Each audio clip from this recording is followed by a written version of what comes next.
Do you think you have to post every single day on social media to actually see some results? Well, the truth actually might shock you. Today I'm diving into the 3 biggest social media myths that are holding your business back. My name is Diego with Local Ground Creatives, and over the past 4 years, we've helped over 250 business owners share and amplify their voices on social media. And over the years, we've seen these social media myths hold all these business owners back. So today, let's make sure to debunk those so you can actually create a social media strategy to scale your business online. Myth number 1, you have to post every single day to actually grow. See, the reality is posting every single day won't guarantee success. Nowadays, it's more about quality than it is quantity. So posting high quality content 2 to 3 times a week is actually more valuable than just posting every single day for the sake of just showing up, especially if your audience isn't resonating with those posts that you put every single day. An example of this would be our client Bushfire Kitchen. We aren't creating a post for them every single day, but we're showing up 4 to 6 times a week in a way that actually captures attention and the interest of the viewer.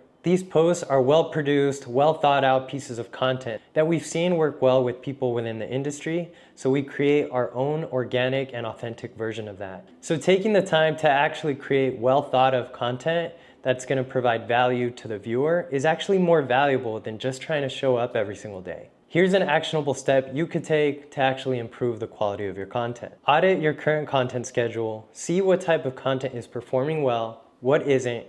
Double up on what's working well, focus on driving more attention and more quality to that post instead of putting all your attention and scattering it on all these posts that are around 40% effort. Instead, take the time to actually build quality posts and take a look at your analytics because that will be your basis for the type of content you should produce. Remember that your content should all be based around the value you can provide the viewer, whether that's educating them, informing them, or entertaining them. Ask yourself if the content you're producing is actually providing value to the audience, and then go from there. Myth number 2. You have to go viral to be successful. The truth is, virality is overrated.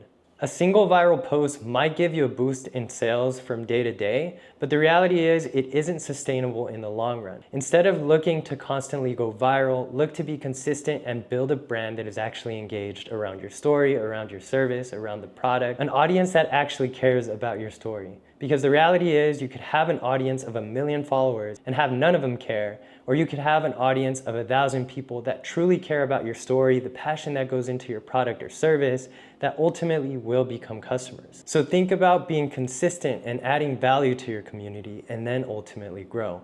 Virality is great, and when it hits, it feels amazing, but the reality is you have to find ways to show up sustainably. Don't just look to hop on trends to go viral, because the reality is your brand shouldn't just be based on trends. It should be based on the value that you provide for your customer and your viewer online. Focus on creating content that is valuable for your niche and that keeps them coming back to either your place of business or watching your content online. Myth number 3, you need a big following to actually make a sale. You don't need a specific amount of followers to actually start making an income off social media. As I mentioned earlier, a small audience that is loyal to your brand and your message is way more valuable than a brand that is big online. Some of our clients are under 10,000 followers, but they have such an engaged and loyal following that anytime we create a limited time offer for them or present a new menu item, they go crazy over it because they've built a cult-like following. The reality is you don't have to just have a big following for the sake of looking big. You want to actually have an engaged following that will support you no matter what. These myths might seem harmless, but the reality is they'll derail you from your actual social media growth. So instead of worrying about these myths, focus on creating quality content, build a loyal following, and show up consistently. That's how you'll ultimately win in the long run. If this video helped you, drop a comment with the biggest social media myth you've heard so far, and let's bust it together.